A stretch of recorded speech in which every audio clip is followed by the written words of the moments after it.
پوری رات رو رو کر میری آنکھیں سوج چکی تھیں۔ پچھلے 10 دنوں سے ایک دن بھی ایسا نہیں گزرا تھا جب میں نے رات روئے بغیر گزاری ہو۔ میری محبت، میرا شوہر نجیب مجھے چھوڑ کر اس دنیا سے جا چکا تھا۔ میرا دل آج بھی اس بات پر یقین کرنے کو تیار نہیں تھا۔ میں نے صرف ایک رات ہی اس کے ساتھ گزاری تھی۔ مجھے نہیں معلوم تھا کہ وہ اگلی رات میرے ساتھ نہیں ہوگا، بلکہ قبر کی تاریکیوں میں جا کر ہمیشہ ہمیشہ کے لیے سو جائے گا۔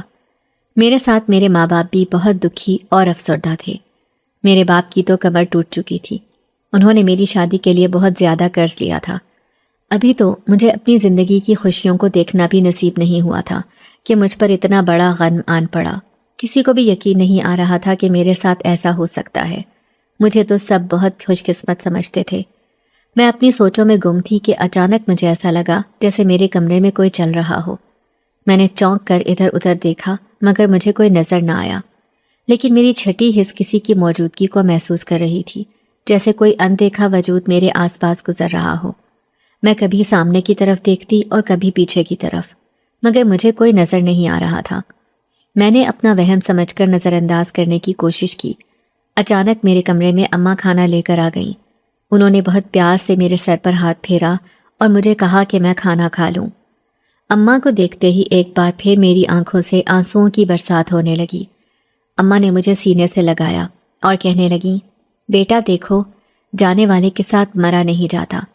ہر انسان کو اپنے وقت پر اس دنیا سے جانا ہے۔ تم صبر کرو، مجھے یقین ہے اللہ تمہیں آگے ضرور خوشیوں سے نوازے گا۔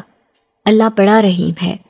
انسان پر اگر آزمائش لاتا ہے تو اچھے دن بھی ضرور آتے ہیں۔ میں نے اماں سے خود کو الگ کیا اور اپنے آنسو صاف کرنے لگی۔ اماں نے اپنے ہاتھوں سے نوالا توڑا اور میرے منہ میں ڈالا۔ مجھے کھانا کھلانے کے بعد وہ مجھے آرام کا کہہ کر کمرے سے باہر چلی گئیں اور جاتے جاتے یہ بھی کہہ گئیں کہ آرام کرنا، دوبارہ سے رونا مت شروع کر دینا۔ وہ تنبیہ کرتے ہوئے دروازے سے باہر نکل گئیں۔ میں اٹھ کر کھڑکی کے پاس جا کر کھڑی ہو گئی۔ کھڑکی سے باہر میں روڈ پر گاڑیوں کو چلتے ہوئے دیکھ رہی تھی۔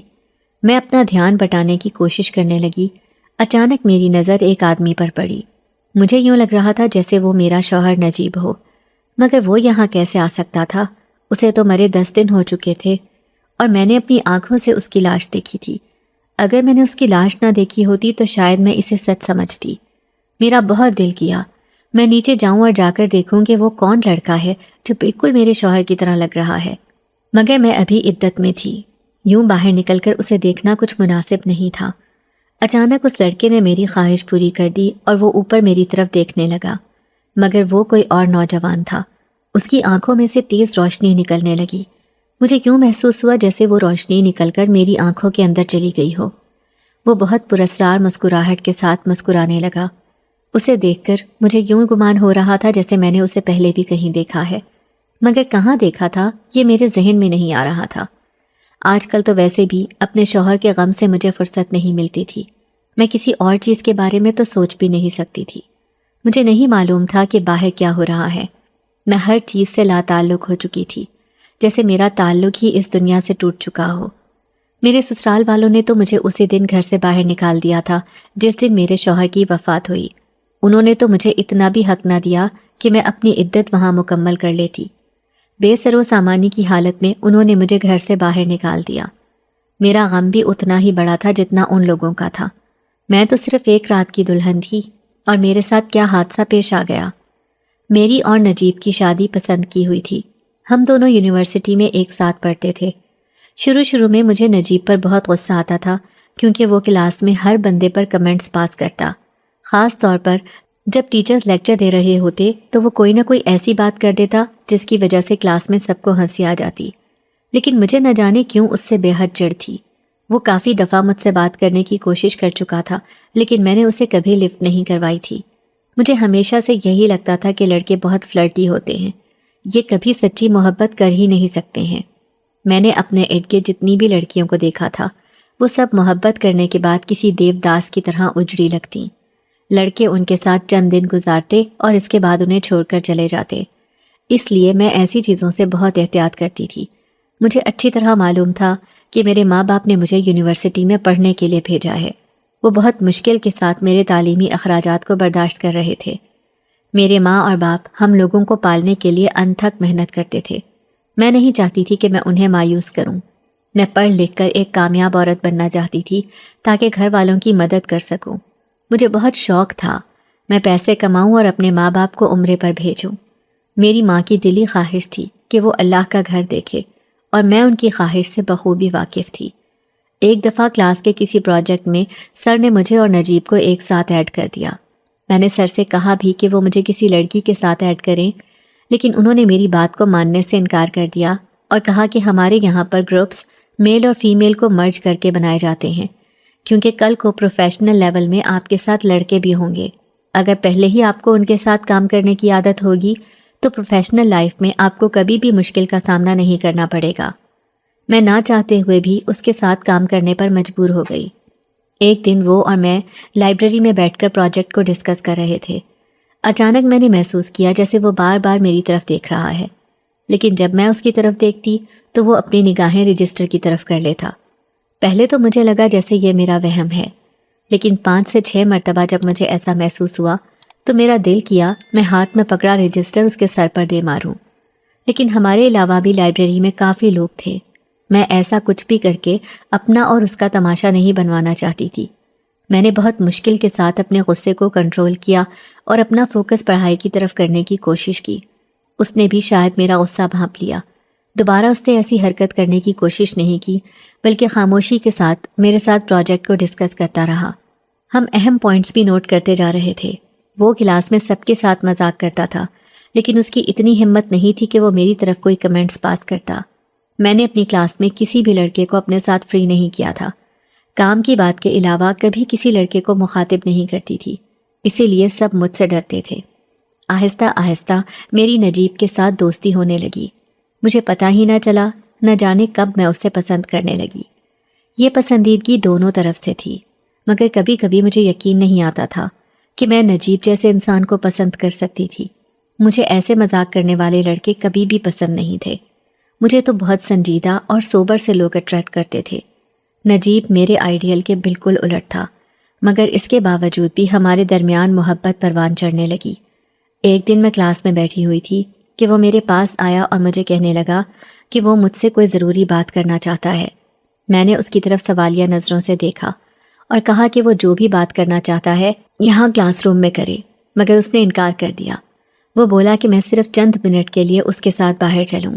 اس کے ساتھ کام کرتے ہوئے مجھے اتنا تو اندازہ ہو چکا تھا کہ وہ کردار کا ہلکا لڑکا نہیں ہے۔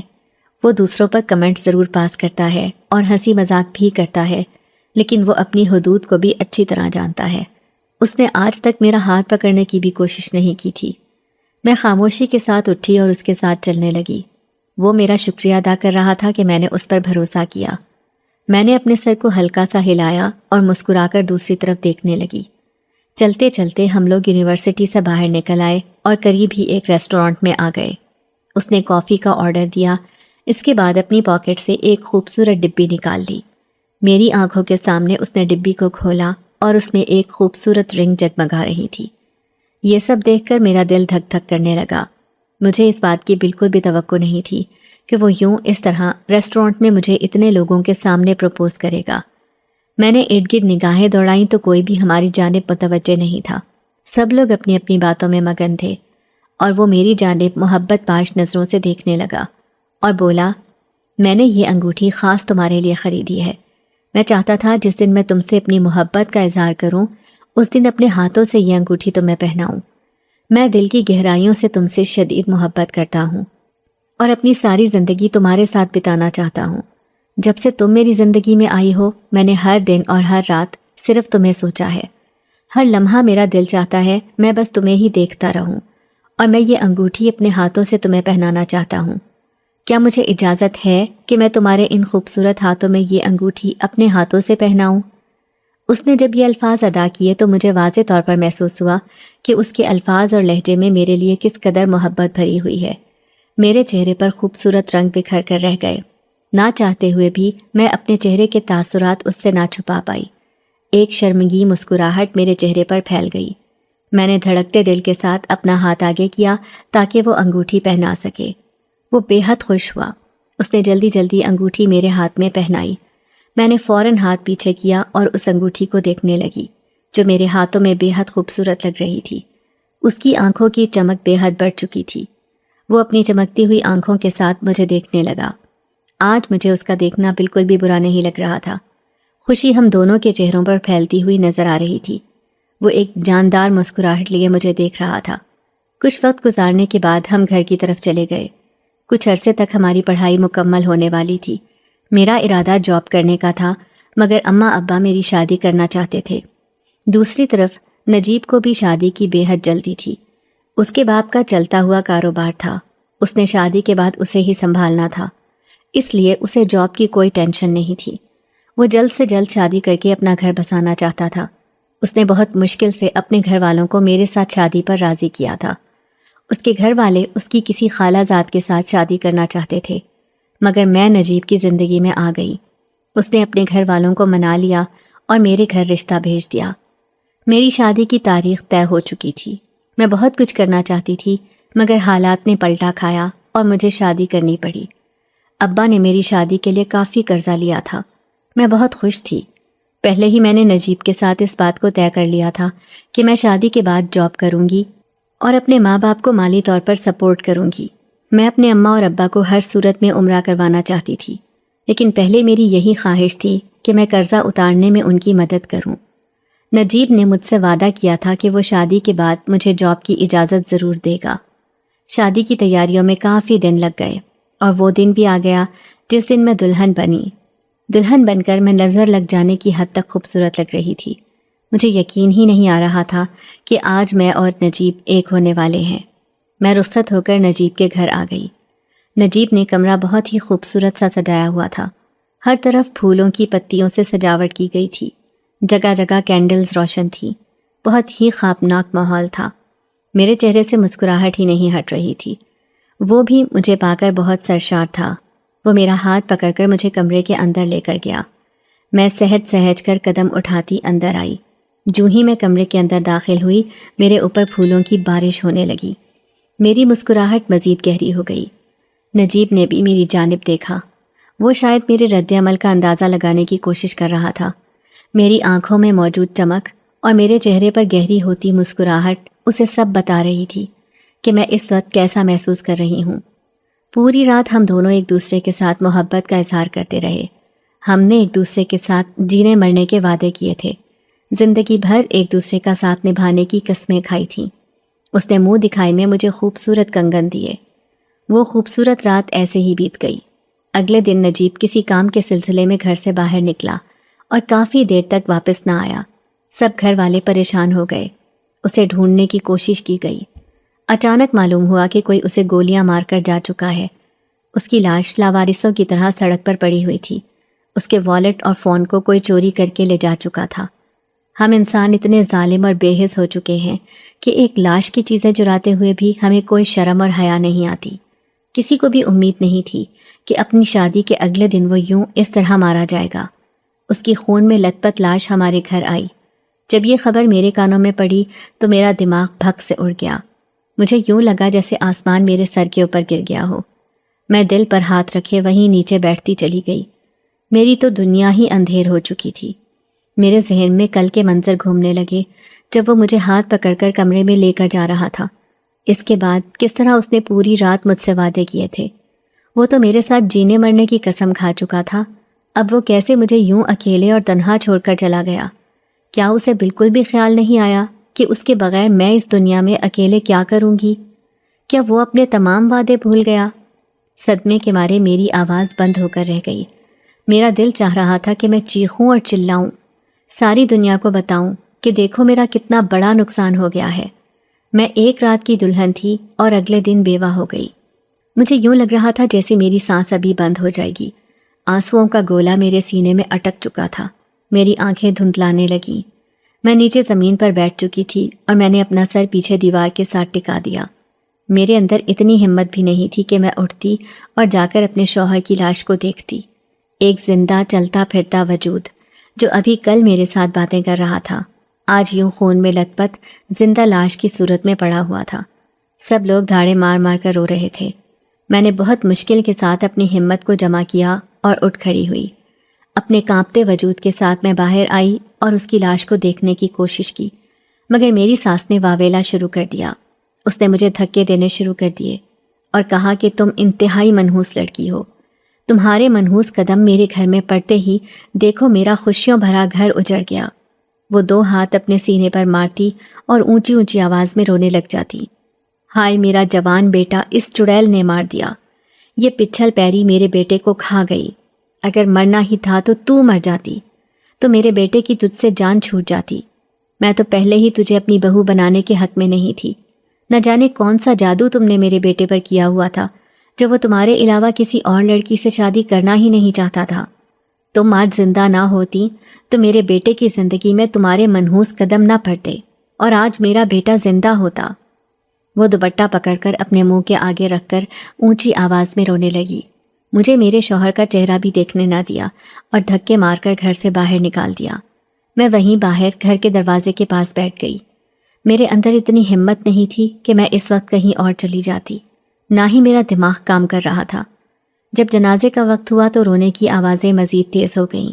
مجھے اپنی سانس کے بین کرنے کی آواز واضح آ رہی تھی۔ میرا اپنا دل بھی ڈوب رہا تھا کہ اسے کچھ دیر کے بعد مٹی تلے دبا دیا جائے گا۔ یہ احساس ہی میرے دل کو کچل دینے کے لیے کافی تھا۔ کلمہ شہادت پڑھتے ہوئے اس کا جنازہ اٹھایا گیا۔ میں پیچھے پیچھے جلنے لگی، اس امید کے سہارے کہ شاید آخری بار میں اس کا چہرہ دیکھ سکوں۔ جب قبرستان پہنچ گئی تو ایک بار میں نے اپنے سسر سے درخواست کی کہ وہ آخری بار مجھے اپنے شوہر کو دیکھنے دے۔ مجھے اس وقت کوئی ہوش نہیں تھی، میں بس محبوب کی آخری جھلک دیکھنے کے لیے تڑپ رہی تھی۔ میرے سسر کو میری حالت پر بالکل بھی رحم نہیں آ رہا تھا۔ وہ مجھے بار بار پیچھے دھکیل رہے تھے اور کہہ رہے تھے کہ میں یہاں سے دفع ہو جاؤں۔ پھر نہ جانے کہاں سے ایک نوجوان آیا۔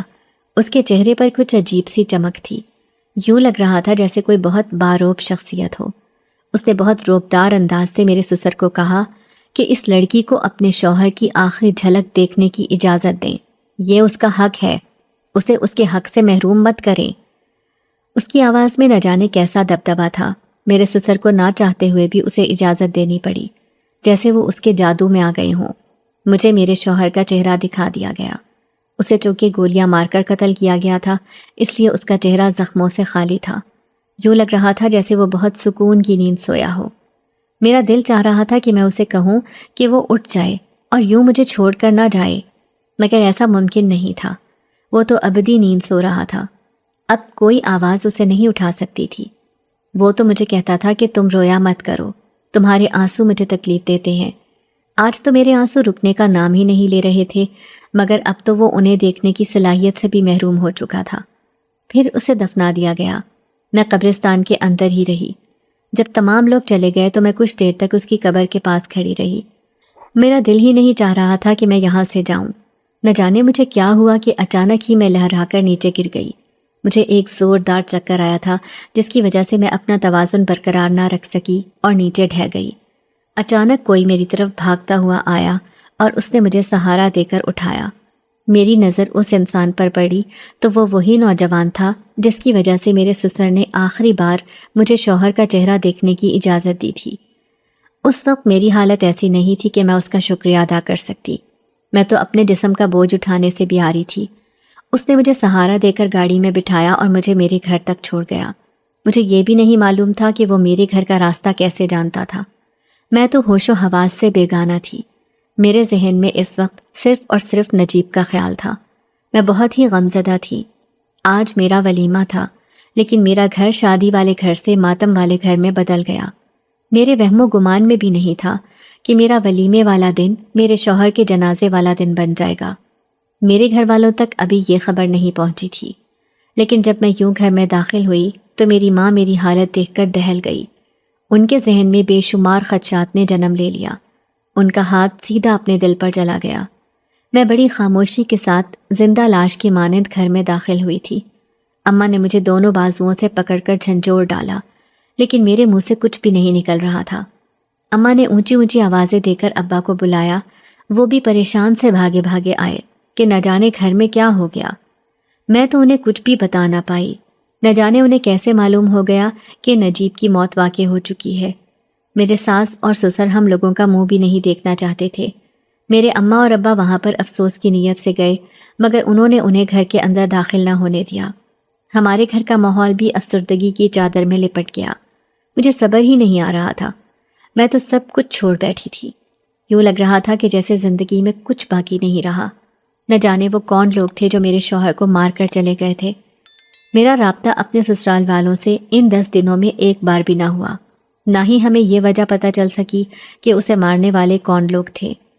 آج میں نے کھڑکی سے جب اس نوجوان کو دیکھا، پہلے تو مجھے یاد ہی نہ آیا کہ میں نے اسے کہاں دیکھا ہے۔ کافی دیر تک سوچ کے گھوڑے دوڑانے کے بعد مجھے یاد آیا کہ یہ تو وہی نوجوان ہے جس کی وجہ سے میں آخری بار اپنے شوہر کا چہرہ دیکھ پائی، اور اسی نے مجھے میرے گھر تک بھی چھوڑا تھا۔ میں تو اس کا شکریہ بھی ادا نہ کر سکی۔ آہستہ آہستہ مجھے اماں نارمل زندگی کی طرف لے کر جانے کی کوشش کر رہی تھی۔ ابا بھی اندر سے مکمل طور پر ٹوٹ چکے تھے، مگر میرے سامنے خود کو مضبوط ظاہر کرتے۔ محلے والے بھی طرح طرح کی باتیں کر رہے تھے۔ میری عدت بھی اب مکمل ہونے والی تھی، مگر یوں لگ رہا تھا جیسے ابھی کل کی ہی بات ہو۔ ایک دن اماں نے مجھے بلایا اور کہا کہ عدت مکمل ہونے کے بعد میں کیا کروں گی۔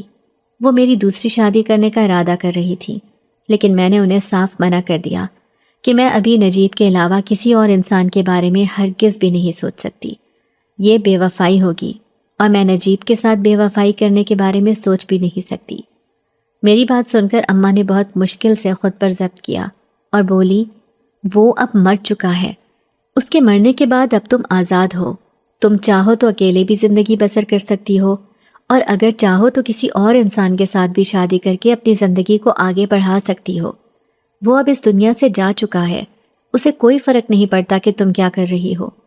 تم ابھی بہت کم عمر ہو اور پہاڑ جیسی زندگی تمہارے آگے پڑی ہے۔ اتنی بڑی زندگی اکیلے نہیں گزر سکتی۔ مجھے امید ہے کہ کچھ عرصے کے بعد تم میری بات کو سمجھ جاؤ گی۔ میں نے اماں کو صاف صاف کہہ دیا کہ کچھ عرصے کے بعد بھی میرا جواب یہی ہوگا۔ اماں نے مزید بحث کرنے کا ارادہ ترک کر دیا۔ آج کل ویسے بھی مجھے ہر وقت کوئی نہ کوئی اپنے پیچھے چلتا ہوا محسوس ہوتا، مگر جب میں مڑ کر دیکھتی تو مجھے کوئی نظر نہ آتا۔ ایک عجیب سی مسحور کن خوشبو میرے نتنوں سے ٹکراتی تھی۔ 3 سے 4 دفعہ اس نوجوان کو میں کھڑکی سے دیکھ چکی تھی۔ میں نے نوٹ کیا تھا کہ وہ ایک مخصوص ٹائم پر وہاں کھڑا ہوتا تھا اور میری طرف دیکھتا رہتا۔ وہ جب بھی میری طرف دیکھتا تو اس کی آنکھوں سے مجھے روشنی نکلتی ہوئی محسوس ہوتی، جو یا تو میری آنکھوں کے اندر جاتی ہوئی محسوس ہوتی یا پھر میرے ارد گرد پھیل جاتی۔ وہ روشنی جب میری آنکھوں کے اندر جاتی تھی تو مجھے اپنے دل کی حالت بدلتی ہوئی محسوس ہوتی تھی، جیسے نجیب کا غم ہلکا پڑنے لگا ہو۔ میرا دل اس نوجوان کی طرف کھنچنے لگتا۔ گھر میں میرا وقت ہی نہیں گزرتا تھا۔ نجیب کی وفات کو کافی ماہ ہو چکے تھے۔ میں اس کے بعد ایک بار بھی اپنے سسرال نہیں گئی تھی۔ میں نے سوچ لیا تھا کہ میں کوئی جاب کرنا شروع کر دوں گی، کیونکہ مجھے وقت بھی گزارنا تھا جو گزارے نہیں گزرتا تھا۔ میں نے اپنی CV لی اور جاب کی تلاش میں نکل کھڑی ہوئی۔ روڈ پر رکشے کے انتظار میں کھڑی تھی کہ اچانک ایک نوجوان گاڑی لے کر میرے پاس آ گیا۔ اس نے اپنی گاڑی کا شیشہ نیچے کیا اور مجھے اشارہ کیا کہ میں اس کے ساتھ آ کر گاڑی میں بیٹھ جاؤں۔ وہ ٹکٹکی باندھے مجھے دیکھ رہا تھا۔ اس کی پلکیں 1 منٹ کے لیے بھی نہیں جھپکی تھیں۔ مجھے ایسے لگ رہا تھا جیسے میں اس کے زیر اثر آ گئی ہوں۔ میں میکانکی انداز میں چلتی ہوئی گاڑی میں جا کر بیٹھ گئی۔ اس نے گاڑی کو سڑک پر دوڑانا شروع کر دیا۔ وہ وقفے وقفے سے میری طرف دیکھ رہا تھا۔ مجھے ایسا لگ رہا تھا جیسے میں کسی جادو کے زیر اثر ہوں۔ وہ گاڑی چلاتے ہوئے مسکرا رہا تھا۔ پھر اس نے اچانک ایک ویران جگہ پر جا کر گاڑی روک دی اور مجھے کہا کہ میں نیچے اتر جاؤں۔ میں بالکل مشینی انداز میں نیچے اتری، جیسے اس کا حکم ماننا مجھ پر فرض ہے۔ اگر میں نے ایک لمحے کے لیے بھی کوتاہی کی تو جیسے میرا سر تن سے جدا کر دیا جائے گا، اور میں خاموشی کے ساتھ اس کے پاس جا کر کھڑی ہو گئی۔ وہ مجھے اپنے ساتھ لیے آگے چلنے لگا۔ سامنے ایک بہت ہی خوبصورت گھر نظر آ رہا تھا۔ وہ مجھے لے کر وہاں چلا گیا۔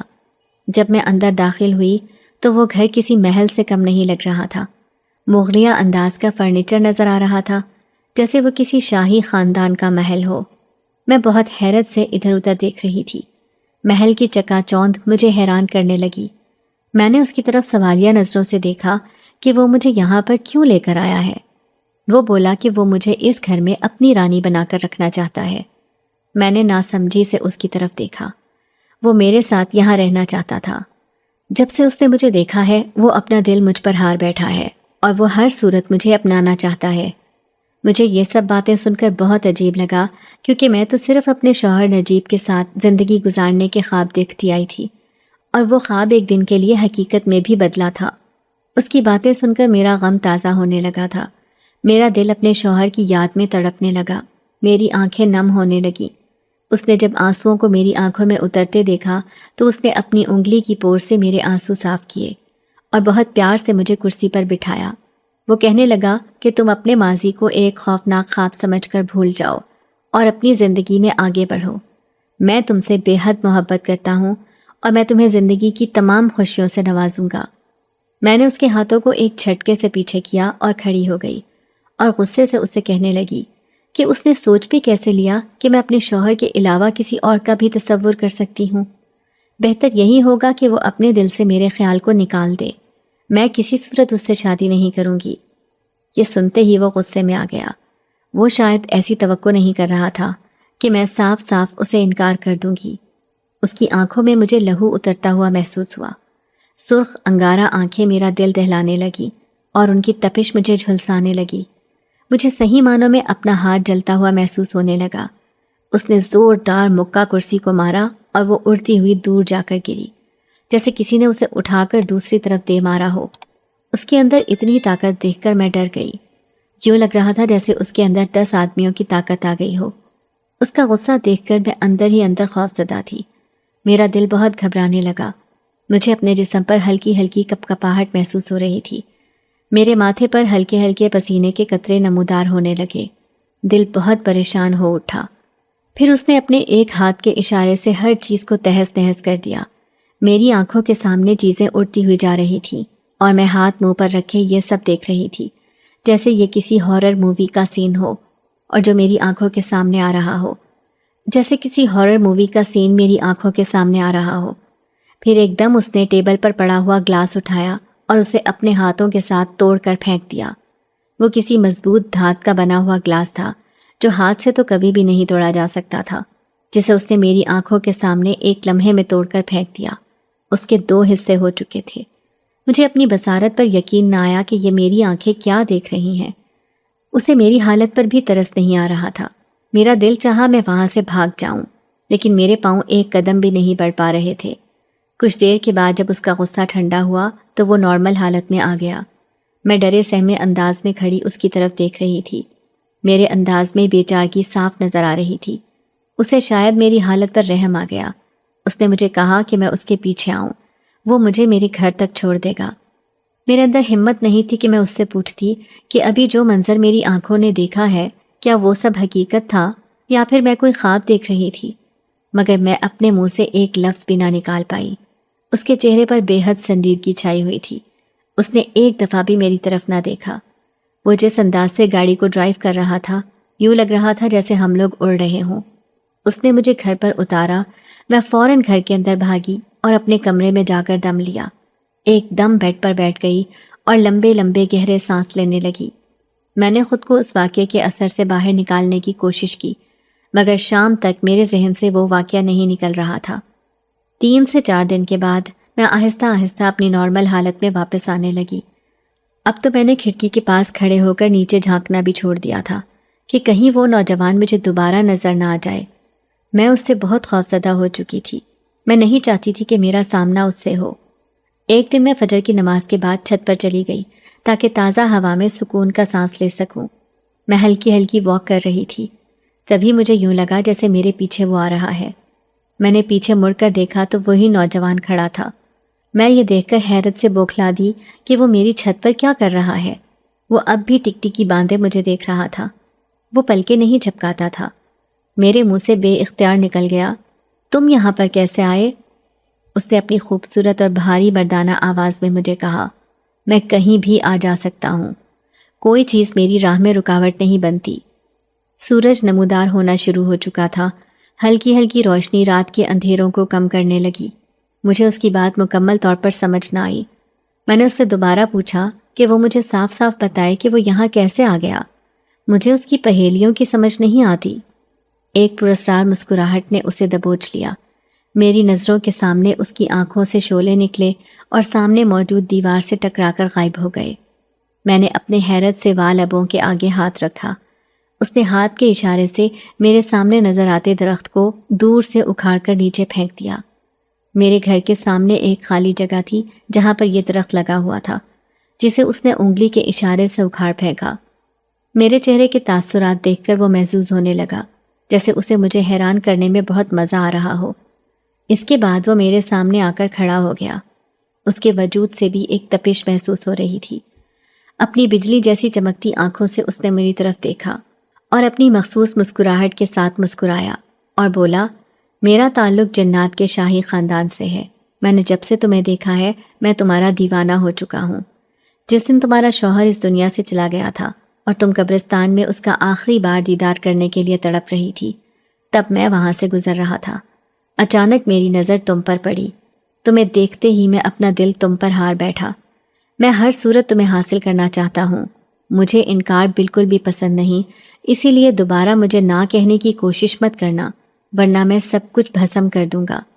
آخری الفاظ اس نے بہت غصے کے ساتھ اپنی مٹھی کو بھینچتے ہوئے کہے تھے، اور اس کے ساتھ ہی وہ وہاں سے ایک دم غائب ہو گیا۔ میں بہت زیادہ ڈر چکی تھی۔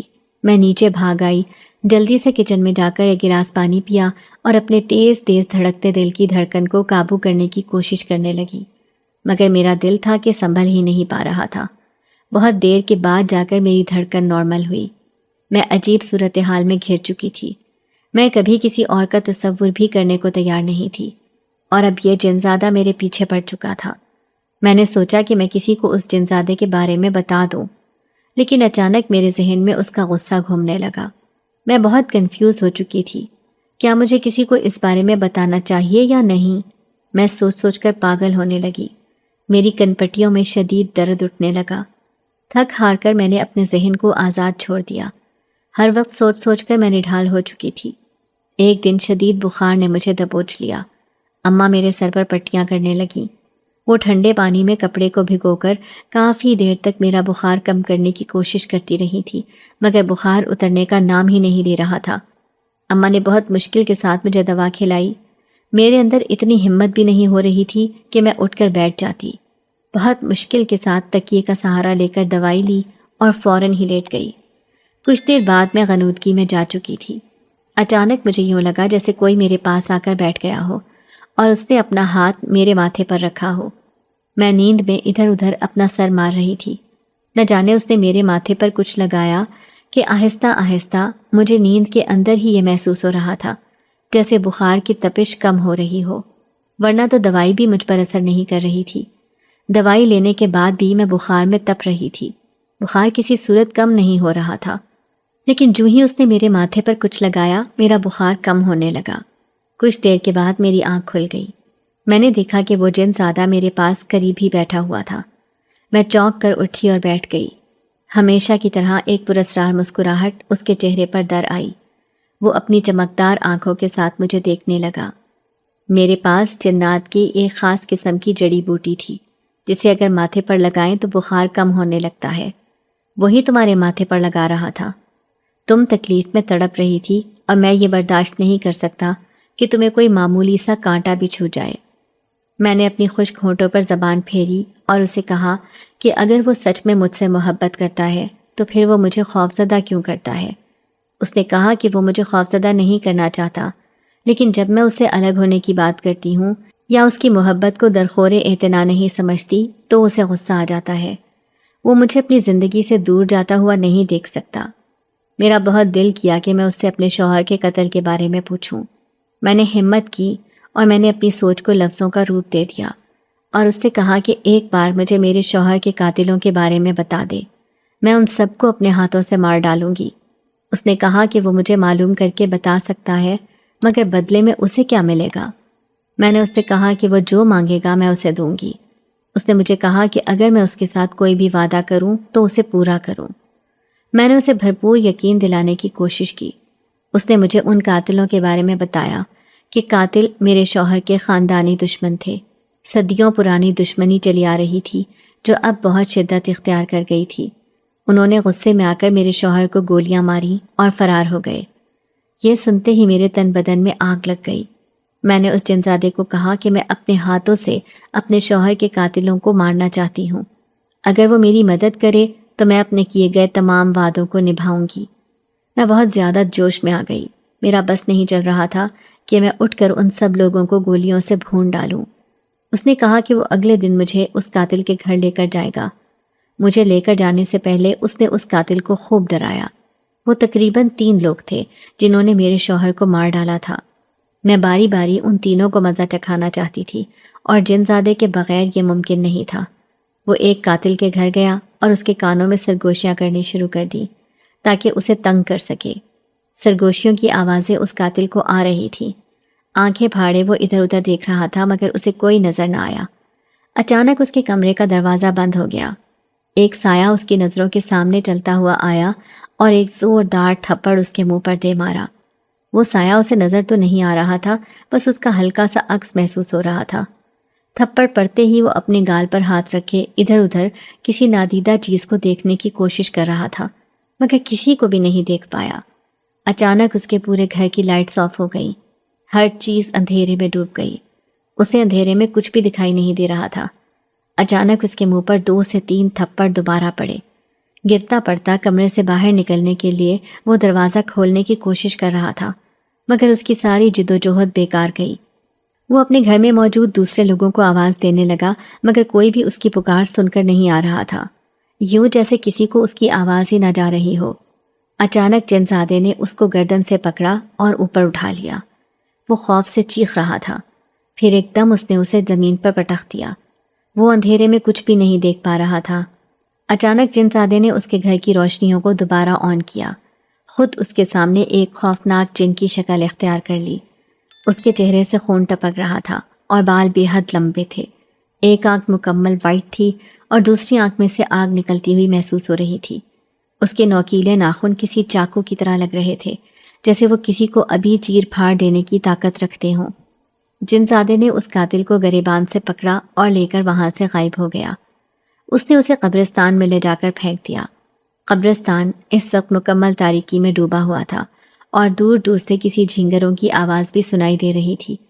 قبرستان کی وحشت اسے بہت خوفزدہ کر رہی تھی۔ رات کے اس پہر کوئی بھی ہوش مند انسان یہاں پر آ کر خوف کی شدت سے پاگل ہو سکتا تھا۔ بہت زیادہ تاریکی ہونے کے باوجود بھی وہ صرف جنزادے کو ہی دیکھ سکتا تھا۔ تھوڑی بہت قبریں بھی نظر آ رہی تھی۔ جب اس نے دیکھا کہ وہ ایک قبرستان میں کھڑا ہے تو وہ سر سے لے کر پیر تک پسینے میں ڈوب گیا۔ وہ خوف سے تھر تھر کانپ رہا تھا۔ وہ جنزادے سے اپنی جان کی بھیک مانگنے لگا کہ وہ اسے کچھ نہ کہے۔ جنزادہ بولا کہ جب تم کسی بے گناہ اور معصوم انسان کی جان لے رہے تھے تب تمہیں شرم کیوں نہ آئی؟ تب تمہارے ہاتھ کیوں نہیں کانپے تھے؟ تمہارے دل میں ایک لمحے کے لیے بھی خیال نہ آیا کہ اس عورت کی شادی کو ابھی صرف ایک ہی دن گزرا ہے، تم کسی عورت کے شوہر کو مارنے جا رہے ہو؟ ایک نئی نویلی دلہن کے شوہر کو مارتے ایک لمحے کے لیے بھی تمہارا دل نہیں کانپا؟ ایک عورت برسوں لگا کر اپنا بیٹا جوان کرتی ہے اور تم نے ایک لمحے میں ہی اس ماں کو اس کے بیٹے سے جدا کر دیا۔ آج جب تم خود قبرستان میں کھڑے ہو تو تمہیں موت کا خوف ستا رہا ہے۔ وہ دونوں ہاتھ جوڑ کر معافیا مانگ رہا تھا۔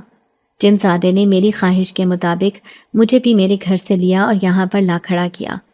اس نے میرے ہاتھوں میں ایک کلہاڑا پکڑایا کہ میں اس قاتل کا سر تن سے جدا کر دوں، مگر میرے ہاتھ کانپنے لگے۔ مجھ سے یہ سب نہیں ہو رہا تھا۔ میں نے اس جنزادے کو کہا کہ وہی اس کو اس کے انجام تک پہنچائے۔ اس نے ہاتھ میں پکڑا ہوا کلہاڑا دور سے اس کی گردن پر دے مارا۔ اس کا سر تن سے جدا ہو کر زمین پر گرا اور تڑپنے لگ گیا۔ کچھ دیر کے بعد وہ ٹھنڈا ہو گیا۔ اسی طرح اس کے باقی قاتلوں کو بھی ہم نے انجام تک پہنچا دیا۔ بڑی حد تک میرا انتقام پورا ہو چکا تھا۔ جنزادے نے اپنا وعدہ پورا کر دیا۔ اس نے مجھے میرے گھر تک چھوڑا اور کہا کہ اب میری باری ہے، اب میں اپنے وعدے کو پورا کروں۔ میں نے اسے کہا کہ میں اب بھی اپنی بات پر قائم ہوں، وہ جو بھی مجھ سے مانگے گا میں اسے دوں گی۔ اس کی آنکھوں میں موجود چمک میں بے حد اضافہ ہوا۔ نہ جانے کس احساس کے تحت اس کی آنکھیں اتنی زیادہ چمک رہی تھیں کہ روشنی ابل ابل کر چاروں طرف پھیلنے لگی تھی۔ جیسے بجلی کی روشنی ہر چیز کو منعکس کرتی ہے، اسی طرح اس کی آنکھیں بھی چاروں طرف روشنی بکھیرنے لگیں۔ اس کے بعد وہ چلا گیا۔ میں اسی سوچ میں تھی کہ نہ جانے وہ مجھ سے کیا مانگے گا۔ اب مجھے اپنا کیا ہوا وعدہ تو ہر صورت میں نبھانا ہی تھا۔ کچھ دنوں کے بعد وہ دوبارہ آیا اور وہ عام دنوں سے بھی زیادہ خوبصورت لگ رہا تھا۔ اس نے مجھے کہا کہ میں خوبصورت لباس پہنوں اور اس کے ساتھ چلوں۔ وہ مجھے دوبارہ سے اسی گھر میں لے کر جانا چاہتا ہے۔ میں نے خاموشی کے ساتھ اس کی بات پر عمل کر لیا۔ ہم دوبارہ اس محل نما گھر میں آ گئے۔ وہاں پہنچ کر اس نے مجھے پروپوز کیا۔ وہ میری طرف دیکھ کر بولا کہ وہ مجھ سے شادی کرنا چاہتا ہے اور اپنی ساری زندگی اسی محل میں میرے ساتھ گزارے گا۔ میں جانتی تھی کہ وہ انکار سننا پسند نہیں کرے گا۔ مجھے اس کا بجلی بھر کر ریئیکشن بھی ڈراتا، مگر اب میں اس سے وعدہ کر چکی تھی کہ میں اس کی ہر خواہش کو پورا کروں گی۔ اب مجھے نہ چاہتے ہوئے بھی اس کی بات ماننی تھی۔ میرے دل میں اب بھی میرے شوہر نجیب کی یادیں زندہ تھیں، لیکن مجھے امید تھی شاید آہستہ آہستہ وہ جنزادہ میرے دل میں اپنی جگہ پیدا کر لے گا۔ ویسے بھی میرے پاس ہاں کرنے کے سوا اور کوئی چارہ بھی نہیں تھا۔ جس طرح وہ مجھ سے محبت کرتا تھا اور میرا خیال کرتا تھا، اور کوئی نہیں کر سکتا تھا۔ اچانک میرے اوپر پھولوں کی بارش ہونے لگی اور مجھے اپنی شادی کا پہلا دن یاد آ گیا، جب نجیب نے بھی مجھ پر ایسے ہی پھولوں کی بارش کی تھی۔